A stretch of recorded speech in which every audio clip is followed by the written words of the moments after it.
Tomen su lugar, acomódense. Vamos a tener este tiempo de palabra en la cual el Señor, estoy seguro que nos hablará conforme a su verdad.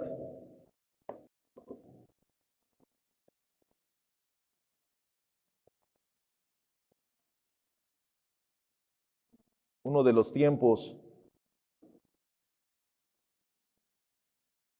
en los cuales podemos gozarnos y cantar con todas nuestras fuerzas en el tiempo de la alabanza.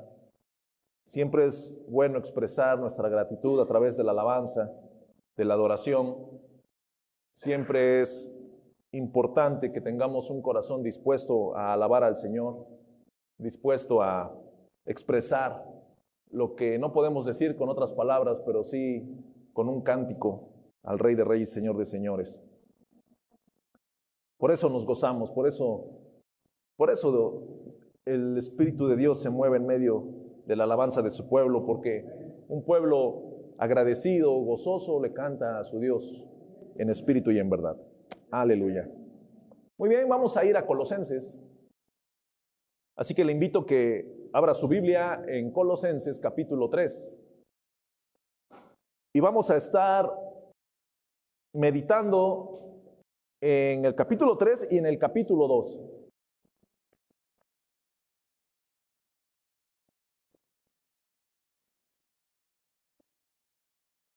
¿Alguien vio alguna vez una serie de televisión que se llamaba The Walking Dead? ¿Sí? Amén. No, amén. No, pues sí, ¿no? Yo creo que es una serie que pasó hace como 20 años, ¿no?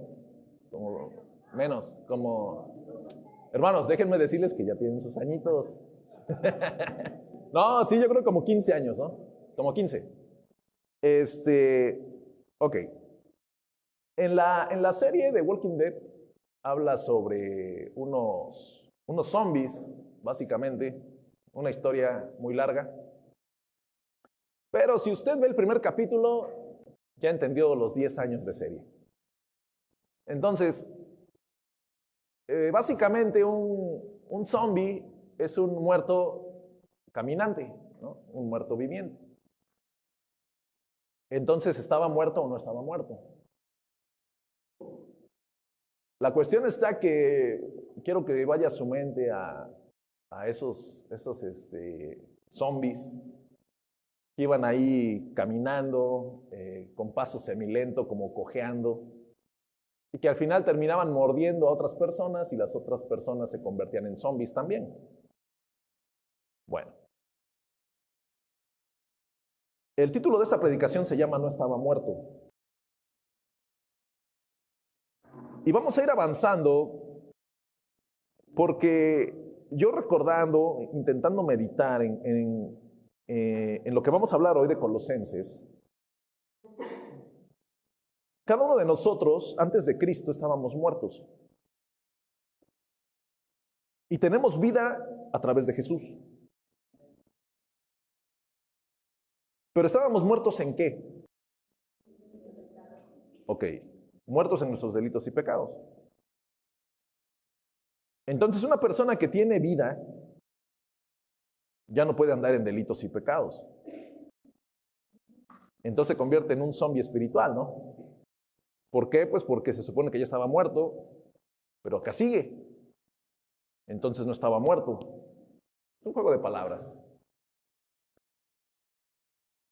Hay un dicho popular, no sé si sea mexicano, que dice, ¿no estaba muerto? Así fuéramos para cantar, ¿no? No estaba muerto, andaba de parranda. ¿Qué es lo que significa cuando se dice ese dicho popular? No estaba muerto, andaba de parranda. De repente perdiste de vista a alguien. Me acuerdo en los tiempos del COVID, había una persona que nosotros somos clientes de su negocio y nosotros nos da risa porque siempre, nosotros ya hasta le pusimos el difunto, ¿no? porque de repente cerró el negocio y nosotros, ya saben que ni somos mal pensados, se ha de haber muerto de COVID. Y el chiste es que nosotros ya pues pasábamos meses y siempre cerrado y no, pues ya, y después nos referíamos al difunto, no, pues el difunto, el que íbamos. Y de repente, un día que abre, ¿no? Y que lo vamos a ver y que le pregunto, ¿qué le pasó? Dice, no, dice, pues en toda la pandemia me fui con mi hija a otra ciudad. Y nosotros pensamos que ya se había muerto, ¿no? Andaba de parranda, andaba enfiestado. Bueno, cuando el viejo hombre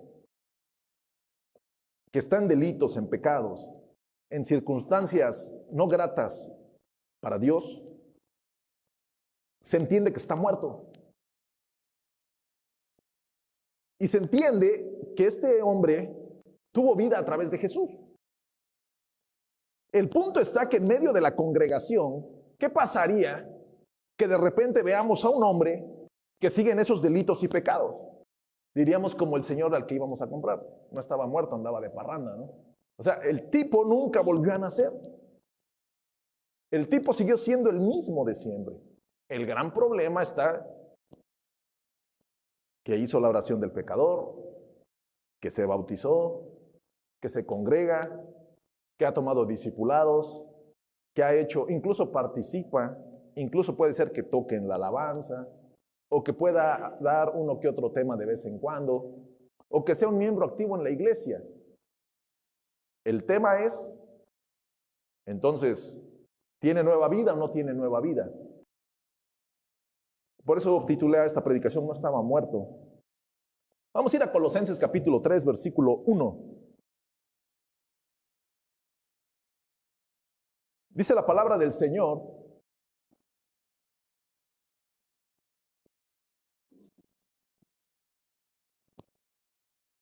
si pues habéis resucitado con Cristo, buscad las cosas de arriba, donde está Cristo sentado a la diestra de Dios. Poned la mira en las cosas de arriba, no en las de la tierra. Porque habéis muerto y vuestra vida está escondida con Cristo en Dios. Cuando Cristo, vuestra vida, se manifieste, entonces vosotros también seréis manifestados con Él en gloria. Vamos a ir al versículo 1. Si pues habéis resucitado con Cristo.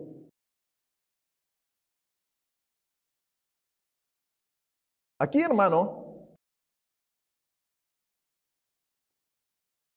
es una afirmación en la cual está intentando el apóstol Pablo decirle al lector que si en verdad hiciste una cosa, entonces tienes que, si en verdad hiciste una cosa, debes de manifestar los resultados de eso que hiciste. Si pues habéis resucitado con Cristo. Es como que usted tiene una deuda con una tarjeta de crédito. Y usted dice, no es posible, es que me están cobrando. Si usted lo platica a alguien, la persona le puede decir, bueno, si en verdad pagaste, si en verdad depositaste, entonces se te tiene que reflejar. Si en verdad depositaste en tiempo y forma, se tiene que reflejar el pago. Si pues habéis resucitado con Cristo, buscad las cosas de arriba, donde está Cristo sentado a la diestra de Dios. ¿Quiénes los que resucitan? ¿En qué posición hay que estar antes de ser resucitado? Muerto. Entonces se entiende que le está hablando a las personas que estaban muertas en sus delitos y pecados. El apóstol hablándole a gente que estaba muerta antes, perdida, sin vida, sin Cristo. Y el apóstol le dice, si pues habéis resucitado con Cristo, buscad las cosas de arriba. Una de las cosas, hermano, que el creyente por lo regular batallamos es con las cosas terrenales. Es con las circunstancias que pasan a nuestro alrededor, con las circunstancias que pasan en nuestra familia, con las cosas que pasan en nuestro entorno. Si hoy pasáramos a 10 personas, ¿por qué digo a 10? A 5 personas, y les preguntáramos cuáles son las cosas que más están taladrando su mente, les aseguro que todas dirían 3 o 4 cosas en el ámbito terrenal. No creo que alguien pase y diga, pues por salir a evangelizar es una de mis prioridades. Estoy seguro que no. ¿Por qué? Porque las cosas que más nos taladran son las cosas terrenales. Todo lo terrenal, todo lo que incluso, hermanos, puede ser en algún momento que refiriéndose a la misma iglesia, al mismo templo en el cual nos congregamos, que algunos para nosotros sean lo más importante, lo terrenal que conviene a la iglesia y no lo celestial. El apóstol dice, buscad las cosas de arriba. ¿Cuáles son las cosas de arriba? ¿Qué son las cosas en las cuales nosotros tenemos que enfocarnos y que tenemos que estar buscando continuamente? ¿Qué tipo de cosas son las que cada uno de nosotros tenemos que estar a paso firme, poco a poco, pero estar enfocados con un propósito divino? ¿Cuáles son las cosas de arriba? Si nosotros meditamos nuestra vida, nuestro diario vivir, ¿qué sería una cosa de arriba en primera persona? Algo de arriba, ¿qué sería? Hacer oración, dejar que el Espíritu Santo moldee mi carácter, tener un tiempo de comunión con el Señor. Eso son cosas de arriba. Y esas cosas de arriba manifestarán el cambio que el Espíritu Santo hace en mi vida a través de las buenas obras, a través del trato con mi esposa, con mis hijos, a través de cómo estoy empezando a desarrollar un ministerio. Cada una de las veces que nosotros buscamos las cosas de arriba, va a haber un efecto en las cosas terrenales. ¿Por qué? Pues porque estamos enfocados en lo de arriba. Dice, buscad las cosas de arriba donde está Cristo sentado a la diestra de Dios. Colosenses capítulo 3, versículo 1. Pero quiero que retroceda su vista, no sé si muchas veces en la misma hoja, en el capítulo 2, versículo 8. Capítulo 2, versículo 8. Voy a leer y quiero que usted siga con su vista. Mirad que nadie os engañe por medio de filosofías y huecas sutilezas, según las tradiciones de los hombres, conforme a los rudimentos del mundo y no según Cristo. Porque en él habita corporalmente toda la plenitud de la deidad. Toda la plenitud de la deidad. Y vosotros estáis completos en él, que es la cabeza de todo principado y potestad. Del versículo 8 al versículo 10,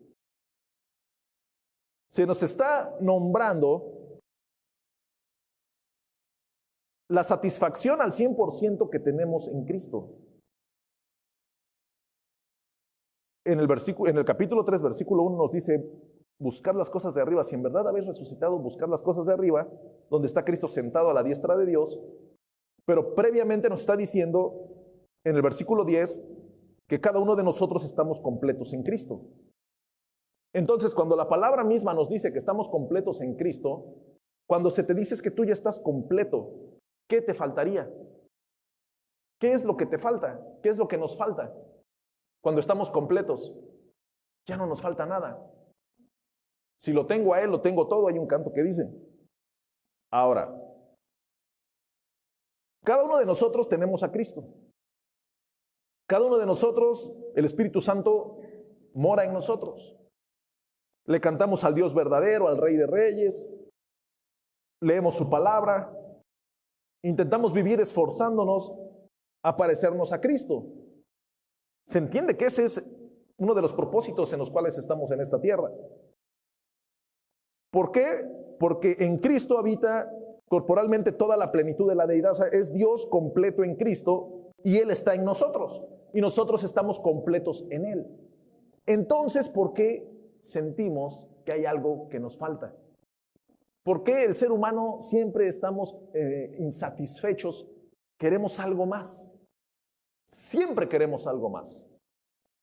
Cuando nosotros logramos entender que estamos completos en Él, se está refiriendo que no nos falta nada.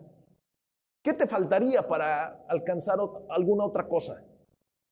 Por eso en el versículo 8 dice, mirad que nadie os engañe por medio de filosofías y huecas sutilezas. ¿Por qué? Porque muchas veces nos podemos encontrar con la nueva unción, esta nueva ola y todo lo nuevo, todo lo que lleve la palabra nueva y nuevo, son nuevas tendencias que vienen abarcando temporada por temporada en el ámbito cristiano. Muchas se han quedado muchísimos años, otras han sido muy pasajeras. Pero dice la palabra que nadie os engañe por medio de filosofías y huecas sutilezas, según las tradiciones de los hombres. Hay cosas que en algún momento pueden venir y te pueden decir algo, pero si no está respaldado con la palabra de Dios, entonces lo escuchamos, lo filtramos y le damos vuelta a la hoja. No nos engañemos, estamos completos en Cristo. Una de las cosas que debemos de entender, debemos de manifestar, es esa plenitud que vivimos como cristianos. En Él estoy completo. Muchas veces nosotros hemos buscado alguna circunstancia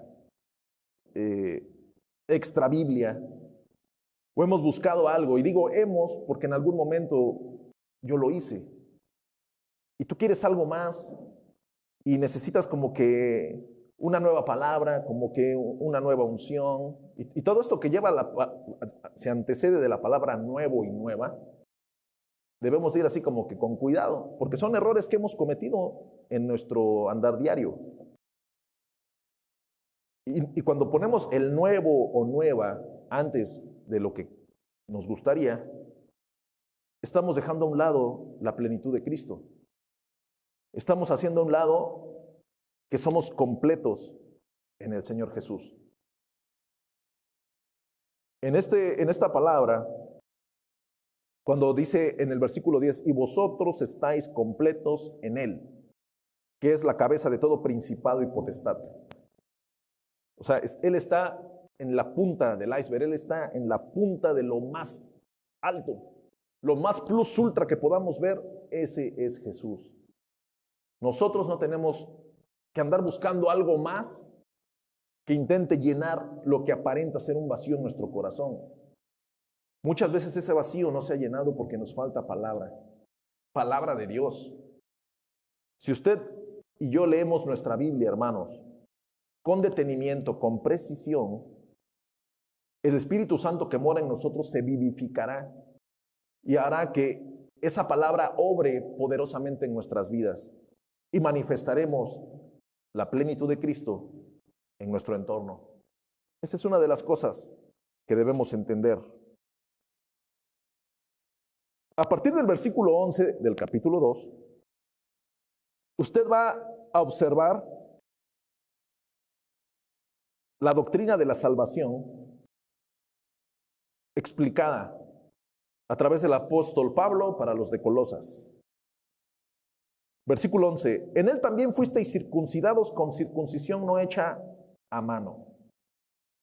Y vamos a ir volando nuestra mente. La circuncisión, Abraham, Isaac, los hombres que se circuncidaban, los patriarcas, ellos circuncidaban el prepucio de los niños y botaban la carne. En Jesús fuiste circuncidado con circuncisión no hecha a mano, al echar de vosotros el cuerpo pecaminoso carnal en la circuncisión de Cristo. Nosotros a través de Cristo, esa tipificación de la circuncisión terrenal y carnal, nosotros en Cristo hemos sido cortados y desechado el cuerpo carnal pecaminoso, ha sido desechado de nuestras vidas. Versículo 12, sepultados con Él en el bautismo. Aquí estamos hablando otra vez de una persona que tuvo que haber muerto. Sepultados con Él en el bautismo, en el cual fuisteis también resucitados con Él. ¿Mediante qué? Mediante la fe en el poder de Dios que le levantó de los muertos. Usted y yo nos bautizamos, hermano, creyendo, teniendo esa fe en el Señor Jesús, de que el poder de Dios le levantó de los muertos. Usted y yo no vimos a Jesús resucitado. Todo lo que dice en la Biblia es por fe, nosotros lo creemos, por esa convicción que hay en nuestros corazones a través del Espíritu Santo, porque sabemos que es verdad. Pero en el versículo 6, sepultados con Él en el bautismo, en el cual fuisteis también resucitados con Él, mediante la fe en el poder de Dios que le levantó de los muertos. Y aquí nos podemos ir identificando usted y yo, porque nosotros fuimos bautizados en las aguas, y esa tipificación, ese simbolismo es ser sepultado y ser resucitados con Él, mediante la fe. Versículo 13. Y a vosotros, estando muertos, ¿en qué? En pecados y en la incircuncisión de vuestra carne, os dio vida juntamente con Él, ¿haciendo qué? Perdonándoos todos los pecados. Usted y yo teníamos, hermano, un abanico muy amplio, una alta gama de posibilidades en las cuales podríamos ser juzgados. Este abanico en el cual era de todos los sabores, de todos los colores, de todos los niveles. No teníamos forma de escapar de la muerte. Ya estábamos muertos. Ya estábamos muertos. No había forma. Pero Jesús nos da vida, perdonándonos todos los pecados. Versículo 14. Anulando el acta de los decretos que había contra nosotros, que nos era contraria, quitándola de en medio y clavándola en la cruz. Anulando el acta de los decretos. El acta de los decretos, ¿alguien ha firmado un pagaré alguna vez? ¿Alguien ha firmado un pagaré? Bueno, las personas que hemos firmado un pagaré en algún momento, ahí en el pagaré te dice X cantidad, el prestamista y el deudor, ¿no? Incluso si usted va a cualquier tienda en la cual hacen notas a mano, esa nota de remisión hasta abajo tiene un pagaré. Tiene un pagaré y el espacio del porcentaje mensual está en blanco. O sea que si usted fue y compró un kilo de huevo y lo firmó en una nota de remisión, hasta abajo va a decir, me comprometo a pagar a fulano de tal, y estoy consciente de que este producto, si no pago a los días estipulados, estaré pagando X cantidad de % de intereses mensuales. Ahí dice, o sea, usted observe las notas de remisión, hasta abajo traen un pagaré.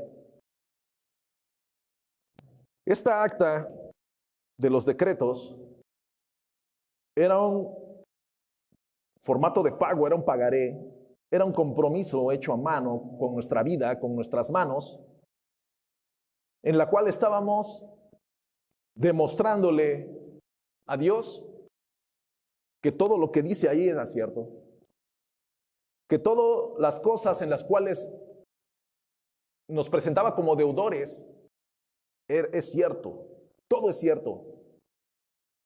Al asesino, al violador, al drogadicto y a cualquier cosa que usted quiera ponerle, esa alta gama de posibilidades aparecía usted y yo, y había un acta de los decretos en los cuales estábamos ahí. Cuando Cristo va rumbo a la cruz a ofrecerse en sacrificio perfecto en la cruz del Calvario, una de las cosas que hizo fue perdonarnos los pecados, pero anulando el acta de los decretos. Si hay un pagaré que usted debe, y el que tiene el poder del pagaré le dice, ya no me pagues. Puede ser que ya ahí se acabó la deuda, puede ser. Pero ¿qué pasaría que esta persona agarre el pagaré y le prenda un cerillo? Se acabó, ya no existe. Eso fue lo que hizo Dios. Anulando el acta de los decretos que había contra nosotros, que nos era contraria, quitándola de en medio, y lo que Él hizo fue agarró y la clavó en la cruz. Cuando un hombre iba a ser muerto en la cruz, había una hoja, una tabla, algo, que era el acta de los decretos, que se decía públicamente por qué lo estaban crucificando. ¿Alguien se acuerda cuál fue el motivo por el cual condenaron a Jesús? Fue por sedición. Que él andaba diciendo que era el rey. ¿Cómo va a ser que vas a andar diciendo que eres el rey? Entonces por eso lo acusamos.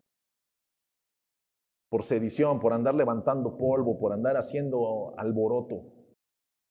Por eso acusaron a Jesús, por eso lo crucificaron, aparentemente. Y a él en su cruz le pusieron Jesús, Rey de los judíos. Eso fue lo que le pusieron en la cruz a nuestro Señor. En la cruz del Calvario, a él le pusieron cuál era la culpa por la cual se le condenaba. Pero espiritualmente, en esa cruz iba clavada millones y millones de pagarés, en el cual iba mi firma y iba la de usted, en el cual estábamos involucrados usted y yo, y en el cual había un acusador y había un cobrador, el cual estaba dispuesto a cobrar hasta el último quinto de interés por verte pagar por lo que habías hecho. La palabra es clara, dice la paga del pecado es muerte. Es claro. Entonces el enemigo, conociendo las escrituras, sabía que todos los pecadores iban a morir. Todos los pecadores. Pero no consideró que la dádiva de Dios es vida eterna en Cristo Jesús. Entonces lo que él hizo fue, aquí está todos estos que ya están muertos. O sea, es más, ya están muertos. Allá andan caminando, pero están muertos ya. Y Jesús viene y dice, pues yo perdono los pecados de todos ellos y quemo el pagaré. Pero antes tenía que ser crucificado. ¿Por qué? Porque la paga del pecado es muerte. Entonces, la deuda tenía que ser pagada. Entonces la deuda fue pagada con la muerte de Cristo. Y Él llevó en la cruz mi pagaré y el de usted. Fue clavado en la cruz. Y toda la gente que lo vio entendió que la deuda de Jonathan Rodríguez estaba pagada con la muerte de Cristo Jesús. Porque él estaba cumpliendo la ley, obedeciendo las escrituras. Porque solo el pago por el pecado es la muerte. Y el Señor dice, yo moriré por ti. Yo derramaré mi sangre por ti, porque te amo, porque eres mi hijo. Es parte de lo que podemos ver en este capítulo 2 de Colosenses. A través de la sangre de Cristo, a través del sacrificio de Jesús en la cruz, Dios ha borrado completamente este certificado de deuda, este pagaré, y ha hecho completo nuestro perdón. Hoy somos perdonados a través de la muerte de Jesús, clavándola en la cruz. Esa lista de pecados, esa lista de delitos, esas cosas que usted y yo cometimos y que millones y millones de personas cometieron en la eternidad, en la humanidad, y que creyeron en Jesús, sus pagarés fueron clavados también en esa cruz y alcanzamos perdón y vida eterna. Dice el versículo 15 del capítulo 2, y despojando a los principados y a las potestades, los exhibió públicamente, triunfando sobre ellos en la cruz. Los exhibió públicamente, triunfando sobre ellos en la cruz. Los comentaristas dicen que el apóstol Pablo se estaba refiriendo cuando el ejército romano llegaba a conquistar un lugar. Exhibía públicamente a los conquistados.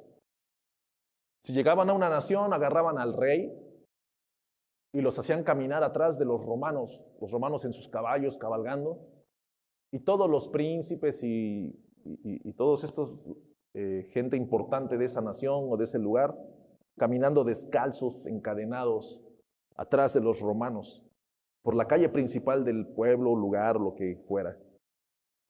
Eran exhibidos públicamente para que vean cómo los conquistamos. El apóstol Pablo, tomando este ejemplo, les dice que a través del sacrificio en la cruz, Jesús despojó a los principados y a las potestades. ¿De qué los despojó? De nuestros pagarés. Los despojó de las actas de los decretos que tenían nuestra firma. Las disolvió, las quemó y todavía fue y los exhibió públicamente, triunfando sobre ellos. Pero todo esto lo hizo en la cruz. Por eso es difícil de creer el evangelio de la cruz. Porque una persona que se enfoca en el método terrenal de victoria, nunca vamos a poder entender que el método terrenal, que el método celestial es a través de la muerte de Jesús y de la resurrección del mismo. Todos, incluso los mismos judíos, querían ver a un Jesús, el hijo de David, viniendo en su caballo blanco y restaurando el tabernáculo caído de David, un reino tremendo. Ellos lo querían así, y es más, siguen soñando con eso. Por eso es difícil de que ellos entiendan, de que muchísima gente entienda, de que la victoria completa que Cristo hizo fue en la cruz. Es difícil, es muy difícil que la gente lo entienda. Usted y yo lo hemos entendido porque la fe que viene por el oír la palabra de Dios se ha activado en su vida y en la mía. Por eso lo hemos entendido.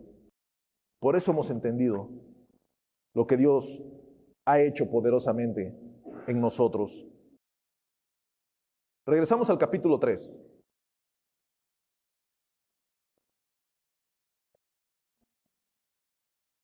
Dice, poned la mira en las cosas de arriba, versículo 2, no en las de la tierra. Poner la mirada en las cosas de arriba es tener la disposición interior correcta. Usted y yo, amado hermano, podemos ser exteriormente el mejor cristiano, el mejor ministro, el mejor congregante. Y toda la gente que lo conoce y la gente que lo rodea, todo su entorno va a decir es que él es un buen cristiano. Pero el único que conoce la disposición de nuestros corazones es Dios. Y cuando nosotros ponemos la mirada en las cosas de arriba, estamos guiando nuestro corazón y nuestro interior a una posición correcta, a una posición en la cual la prioridad es Cristo. Cristo y sus atributos, Cristo y su carácter, Cristo y la forma en la cual se manifiesta en nuestras vidas. Usted sabe perfectamente qué es en lo que usted batalla.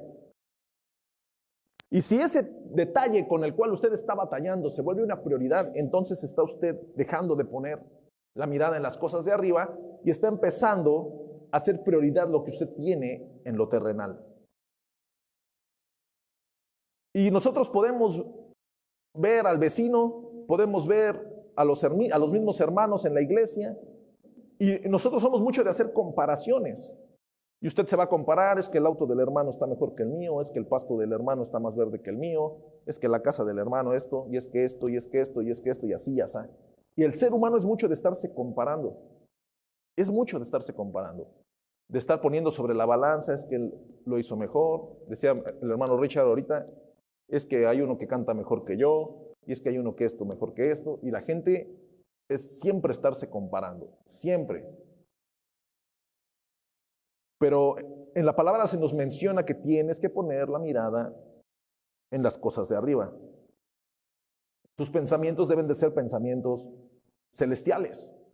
Y los pensamientos celestiales solo vienen de entender las realidades espirituales que están escritas en la palabra de Dios.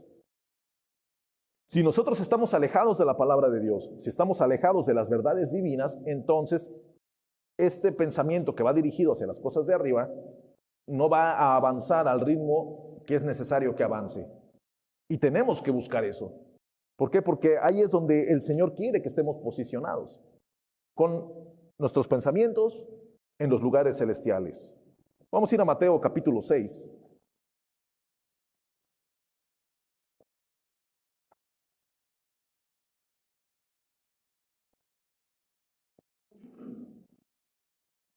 Dice la palabra del Señor en el versículo 19.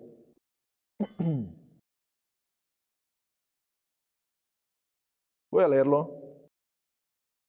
Y cada una de estas cosas, hermanos, son difíciles de aceptar. No os hagáis tesoros en la tierra, donde la polilla y el orín corrompen. Y aquí me detengo. Muchas veces, ¿cuántas familias, cuántas personas han tenido problemones por cosas terrenales? Y la palabra empieza destruyendo todos ese tipo de argumentos. No os hagáis tesoros en la tierra donde la polilla y el orín corrompen y donde las ladrones minan y hurtan, sino haceos tesoros en el cielo donde ni la polilla ni el orín corrompen y donde ladrones no minan ni hurtan. Porque donde esté vuestro tesoro, allí estará también vuestro corazón. La lámpara del cuerpo es el ojo, así que si tu ojo es bueno, todo tu cuerpo estará lleno de luz. Pero si tu ojo es maligno, todo tu cuerpo estará en tinieblas. Así que, si la luz que hay en ti, si la luz que en ti hay es tinieblas, ¿cuántas no serán las mismas tinieblas? Ninguno puede servir a dos señores, porque o aborrecerá al uno y amará al otro, o estimará al uno y menospreciará al otro. No podéis servir a Dios y a las riquezas. Por tanto os digo, no os afanéis por vuestra vida, qué habéis de comer o qué habéis de beber, ni por vuestro cuerpo, qué habéis de vestir. ¿No es la vida más que el alimento y el cuerpo más que el vestido?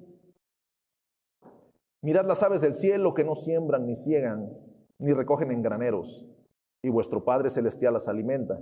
¿No valéis vosotros mucho más que ellas? ¿Y quién de vosotros podrá, por mucho que se afane, añadir a su estatura un codo? Y por el vestido, ¿por qué os afanáis? Considerad los lirios del campo, cómo crecen, no trabajan ni hilan. Pero os digo que ni aun Salomón con toda su gloria se vistió como uno de ellos. Y cuando nos dice que pongamos la mirada en las cosas de arriba y que no nos afanemos, tampoco está diciendo que nos tiremos a la hamaca, porque la palabra no se puede contradecir. Y la misma palabra nos pone como ejemplo a las hormigas, que son bien trabajadoras. El gran punto está que muchísimas personas, ya estando en Cristo, se siguen preocupando a gran escala por las cosas terrenales, cuando pueden desarrollar una vida en Cristo más relajada, diferente, siendo ejemplo y manifestando el Espíritu de Dios que hay en su vida, pero siguen viviendo como si estuvieran muertos, como si no fueran cristianos, como si no hubieran resucitado en vida eterna con Jesús. Dice el 30, y si la hierba del campo que hoy es y mañana se echa en el horno, Dios la viste así, ¿no hará mucho más a vosotros, hombres de poca fe? No os afanéis pues diciendo, ¿qué comeremos o qué beberemos o qué vestiremos? Porque los gentiles buscan todas estas cosas, pero vuestro Padre Celestial sabe que tenéis necesidad de todas estas cosas. Mas buscad primeramente el reino de Dios y su justicia, y todas estas cosas os serán añadidas.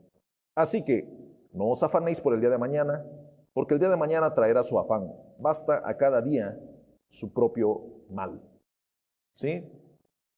La palabra hablándonos claro sobre dónde debemos de tener las prioridades en nuestra vida. El Señor conoce sus necesidades y conoce las mías.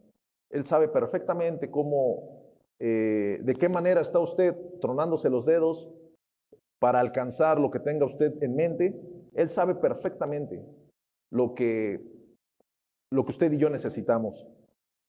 Así también como el Señor toma en cuenta cada una de las cosas que usted hace por estar el día de hoy presente en su casa, por estar estudiando la palabra, por estarse gozando en este lugar, en la casa del Señor. O sea, Él conoce perfectamente la necesidad y también ve cuál es la prioridad de usted. Y el Señor, que es grande en misericordia, Él abrirá las ventanas de los cielos y derramará bendiciones hasta que sobren y abunden para con los que ama. Pero muchas veces es difícil que nosotros lo entendamos. Y nosotros vamos poniendo prioridades terrenales por encima de las prioridades celestiales. Dice el versículo 3, regresamos a Colosenses. porque habéis muerto y vuestra vida está escondida con Cristo en Dios. Si usted analiza, hermano, los versículos que hemos leído, tanto de Colosenses capítulo 2 como del capítulo 3, habla muchísimas veces del muerto, de la muerte, de los que están muertos, de los que estuvieron muertos y tienen vida eterna. Porque habéis muerto. Vamos a ir a Romanos capítulo 6.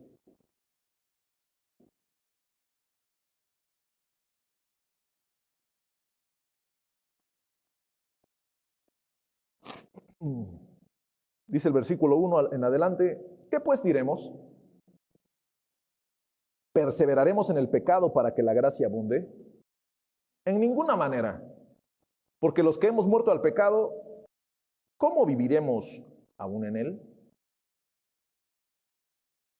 Y aquí tenemos un punto importante con lo que el Señor quiere que nos enfoquemos en esta mañana.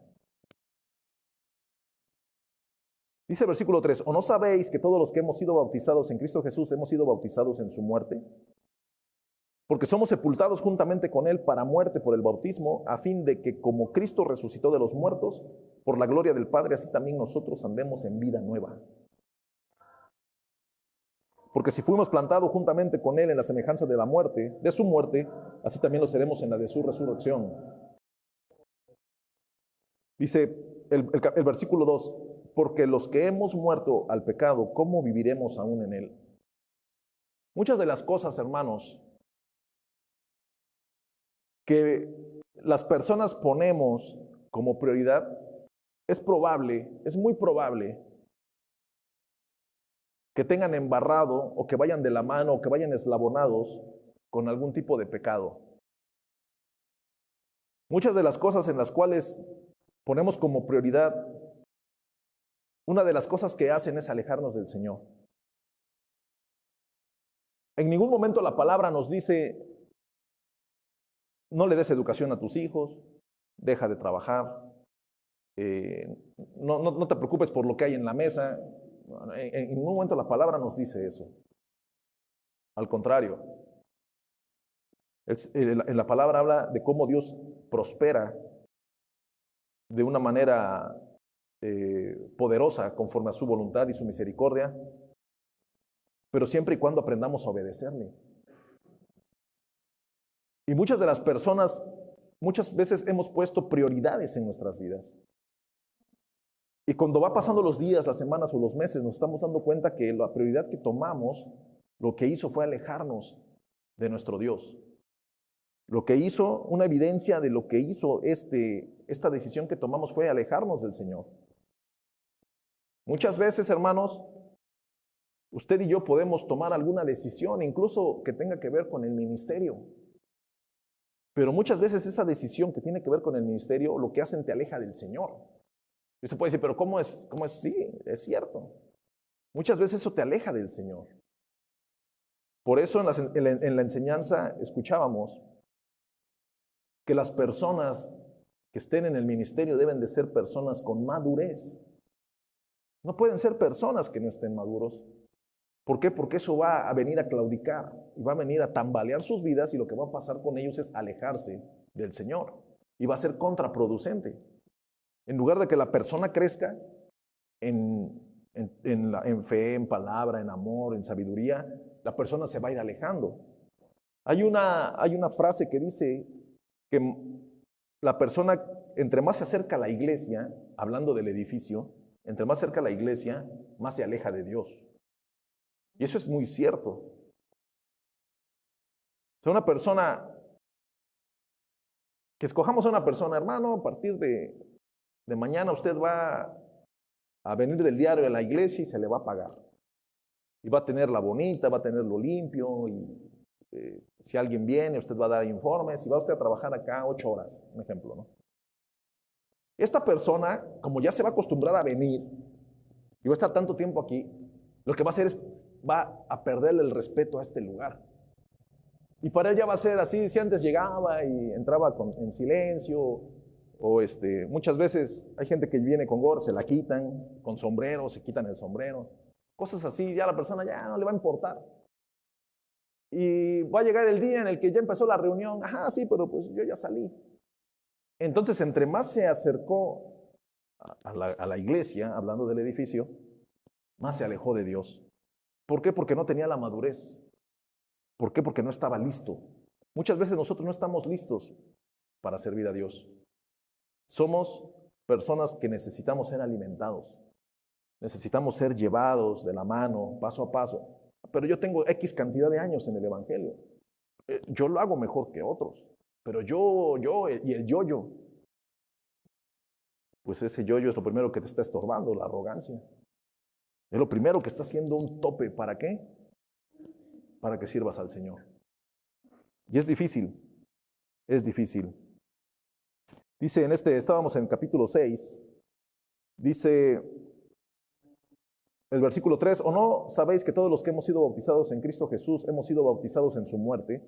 Porque somos sepultados juntamente con Él para muerte por el bautismo, a fin de que como Cristo resucitó de los muertos por la gloria del Padre, así también nosotros andemos en vida nueva.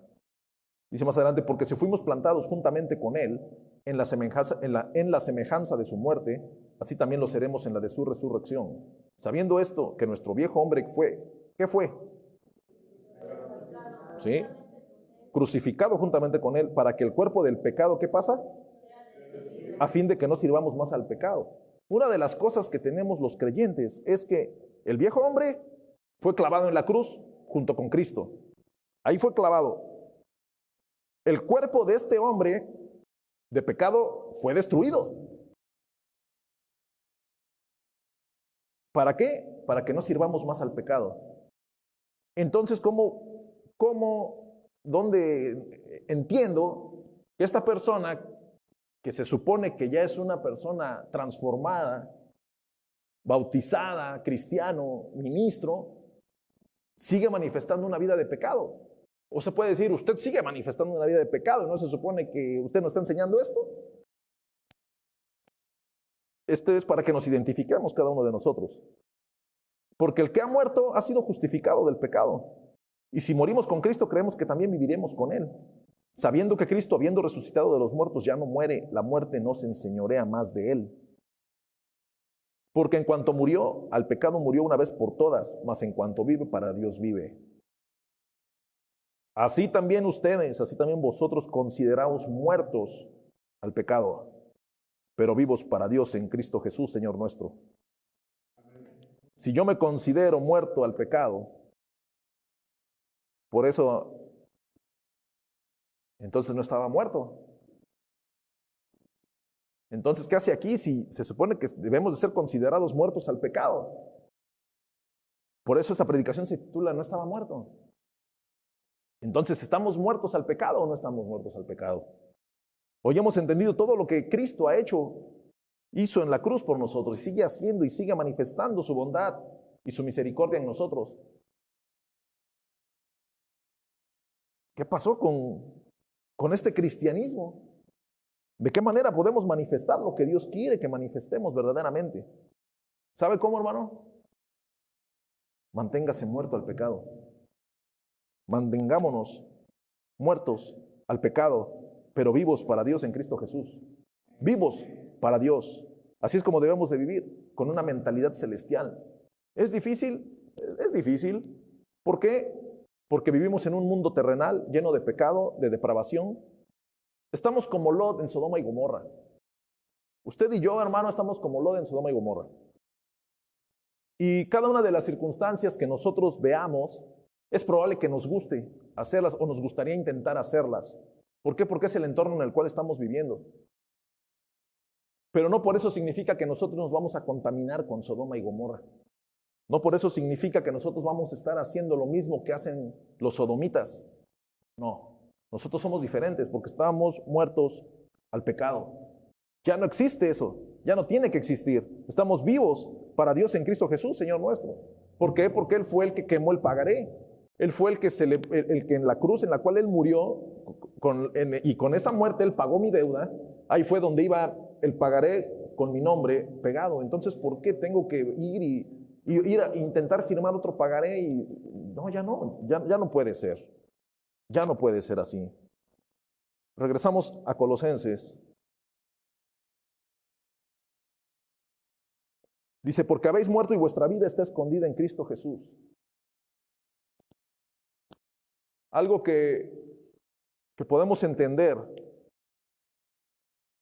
es que cuando a nosotros nos ven, al que deben de ver es a Jesús. Cuando usted me vea a mí, hermano, usted debe de ver a Jesús en mí. Cuando yo lo vea a usted, yo debo de ver a Jesús en usted, a Cristo en usted, al Hijo de Dios en usted. ¿Por qué? Porque en Él estamos escondidos. Porque Él es el que nos justifica y nos presenta justos ante el Padre. Si nosotros fuésemos presentados como tal ante el Padre lo que va a ver va a ser a un hombre que sigue batallando con los pecados, con las depravaciones y con toda la porquería terrenal que hay en él. Pero el sacrificio perfecto de Jesús en la cruz, lo que hace es que cuando este hombre va camino al Padre, Cristo se presenta delante de él y dice, no lo veas a él, veme a mí, porque las deudas de él yo las pagué, porque yo fui el que rompí, ese pagaré, no lo veas a él, yo fui el que pagó la deuda, veme a mí. Eso es lo que Cristo hace. Esto es el amor del Señor con nosotros.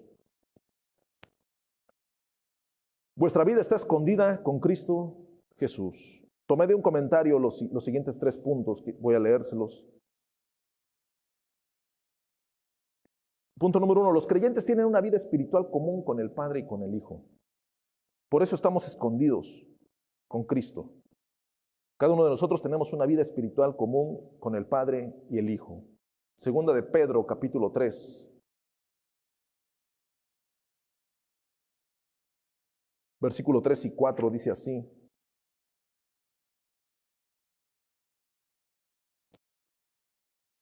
Perdón, capítulo 1. Segunda de Pedro, capítulo 1. Versículo 3 y 4. Dice, como todas las cosas que pertenecen a la vida y a la piedad nos han sido dadas por su divino poder, mediante el conocimiento de aquel que nos llamó por su gloria y excelencia, por medio de las cuales nos ha dado preciosas y grandísimas promesas, para que por ellas llegaseis a ser participantes de la naturaleza divina, habiendo huido de la corrupción que hay en el mundo a causa de la concupiscencia. Esas grandes promesas, hermano, usted las tiene y yo las tengo, y son las cuales Él las ha puesto en nosotros para que huyamos de la corrupción que hay en este mundo. Punto número 2, el mundo no puede entender todo lo que incluye la nueva vida del creyente. Primera de Corintios, capítulo 2. Cuando nosotros pensamos, amado hermano, y tratamos de persuadir a alguien para que ponga su mirada en Cristo, y tratar de hacerle entender de que las cosas terrenales, las cuales están abrazando su vida, no son tan importantes y tiene que poner la mirada en lo celestial, es muy difícil que una persona te entienda. Ellos no te van a entender. Los únicos que podemos entender este tema son los que la fe está en nosotros por la palabra de Dios, la fe en Cristo Jesús. Y el Espíritu Santo mora en nosotros. Son los únicos que podemos entender esto. Puede ser que alguien te diga, no te entiendo, quiero que me expliques. ¿Fe en qué? Fe en Cristo Jesús. Y tampoco lo va a entender, porque él no tiene el Espíritu Santo. Dice 1 Corintios capítulo 2, versículo 14. Pero el hombre natural no percibe las cosas que son del Espíritu de Dios, porque para él son locura y no las puede entender. La gente no te lo va a entender. Dice, porque se han de discernir espiritualmente. Todo este tema, hermanos, son temas especiales para la iglesia, para los santos y los escogidos, los transformados, los comprados, los justificados, que son presentados limpios ante el Padre a través de Cristo Jesús. Los que tenemos en nuestro cuerpo al Espíritu Santo, los que nuestro cuerpo es morada del Espíritu Santo, es templo del Espíritu Santo, somos los que podemos entender esto. Entonces, ¿por qué tenemos que andar buscando cosas que ya no nos convienen? Punto número 3. Los creyentes están asegurados por la eternidad, protegidos de todo enemigo espiritual y con acceso a todas las bendiciones de Dios. Romanos 8, capítulo 31. Dice la palabra del Señor. ¿Qué pues diremos a esto? Si Dios es por nosotros, ¿quién contra nosotros? El que no escatimó ni a su propio Hijo, sino que lo entregó por todos nosotros, ¿cómo no nos dará también con él todas las cosas? ¿Quién acusará a los escogidos de Dios? ¿Quién va a venir y te va a acusar, hermano? Dios es el que justifica. ¿Quién es el que va a venir y te va a condenar? Cristo es el que murió, más aún el que también resucitó, el que además está a la diestra de Dios, el que también intercede por nosotros. ¿Quién nos separará del amor de Cristo? ¿Tribulación, o angustia, o persecución, o hambre, o desnudez, o peligro, o espada? Como está escrito, por causa de ti somos muertos todo el tiempo, somos contados como ovejas de matadero. Antes de todas estas cosas somos más que vencedores por medio de aquel que nos amó. Por lo cual estoy seguro de que ni la muerte, ni la vida, ni ángeles, ni principados, ni potestades, ni lo presente, ni lo porvenir, ni lo alto, ni lo profundo, ni ninguna otra cosa creada nos podrá separar del amor de Dios que es en Cristo Jesús, Señor nuestro. Nada existe que pueda venir y separarnos de las bendiciones que Dios tiene para su pueblo, para su iglesia. Volvamos al tema del pagaré. Los que hemos firmado un pagaré, los que levantamos la mano. Usted sabe, hermano, que alguien le perdone una deuda es muy difícil. Es probable que le deje de cobrar, pero no le perdonó la deuda. Porque ese dinero es mío y tú sabes que me debes. ¿Sí me entienden? En el comercio, nosotros somos comerciantes. Hay cada persona que son bien colgaditos. ¿Por qué no les voy a cobrar? Porque no soy cobrador. Pero él sabe que me debe. En el mismo comercio, sabemos que arrieros somos y en el camino andamos. Porque el que primero vino y me pidió fiado, es cierto, esto es una ley del comerciante. A la vuelta de la esquina nos volvemos a encontrar. ¿Y qué creen que va a pasar?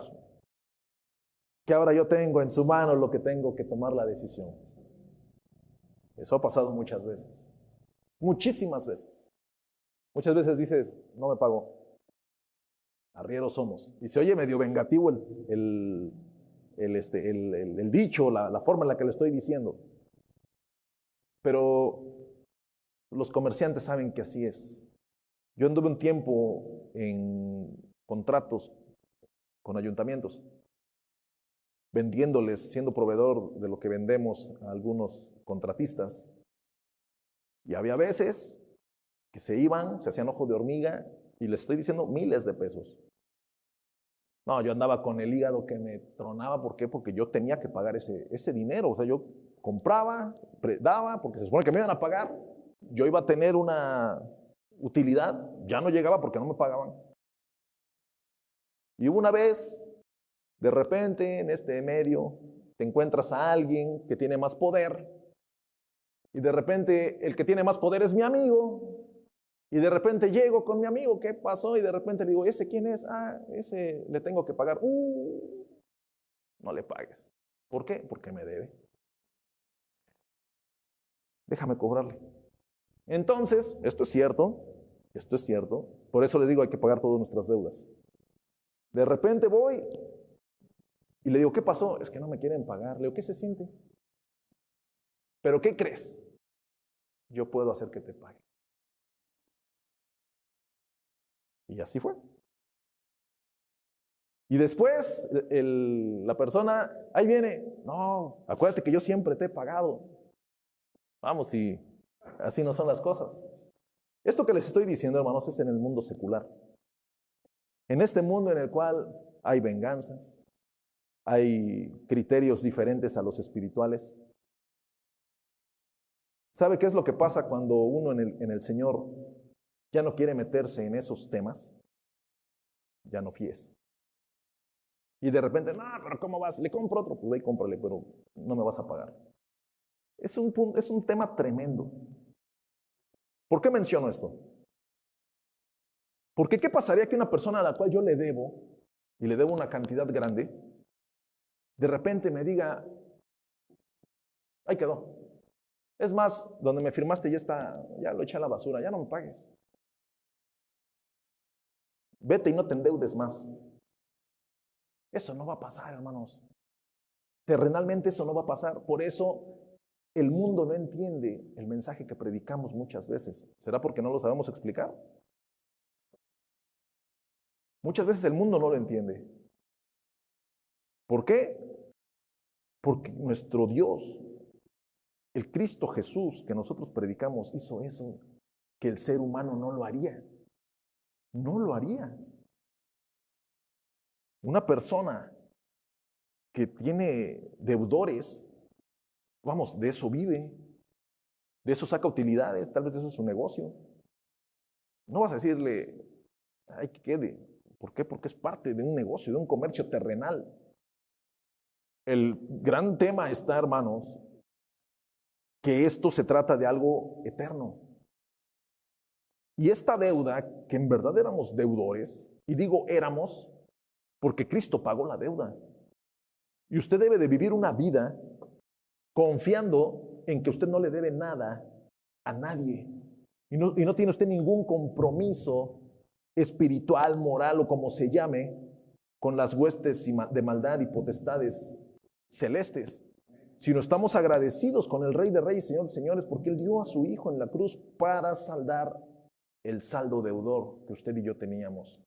Entonces, ¿por qué seguir viviendo como personas que no estaban muertas al pecado? ¿Por qué seguir viviendo como personas siendo atormentadas por las cosas terrenales? Y el tema de la deuda es un tema muy amplio, porque muchos de nosotros podemos decir, es que necesito eso, pido prestado, cuando dice en la palabra, no debáis nada a nadie. Y estoy hablando de no debáis nada a nadie en ninguno de los ámbitos, no solamente monetarios. ¿Cuántas personas les debe usted una disculpa? ¿Ya fue a pedírselas? ¿Ya fue a saldar su deuda?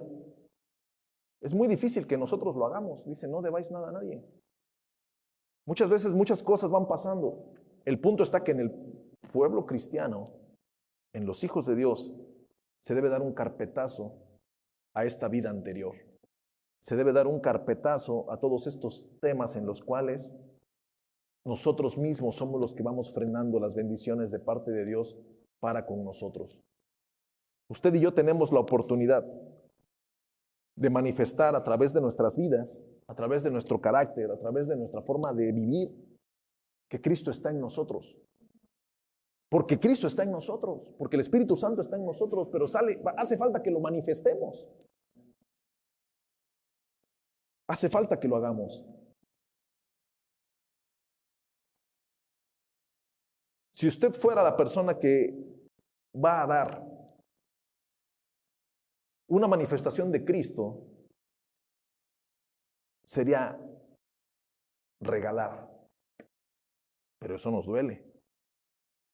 Eso nos duele. Entonces, como me duele regalar, pues mejor no doy. Porque el dar a la vuelta me va a causar problemas con mi hermano. Entonces, si no se lo vas a dar, entonces mejor no le prestes. Hasta se oye el zumbido de la bocina. El silencio sepulcral. Y se da cuenta que es incómodo el tema, medio rasposón. Porque es cierto, hermanos. Cuando usted viene e intenta hacer algo, o lo hace bien o mejor no lo haga. Muchas veces, hermano, cuando usted da para la obra de Dios, usted délo para el Señor. Y a donde vaya usted no vaya, es que yo les di esto y es que yo hice allá esto.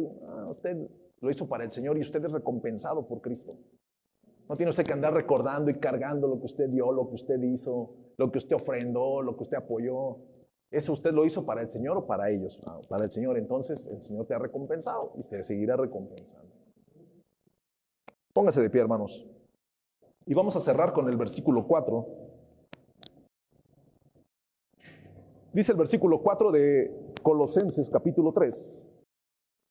cuando Cristo vuestra vida se manifieste, entonces vosotros también seréis manifestados con Él en gloria. La esperanza de cada uno de nosotros, amado hermano, la esperanza del creyente, esa esperanza real, poderosa, amado hermano, es el regreso de Cristo.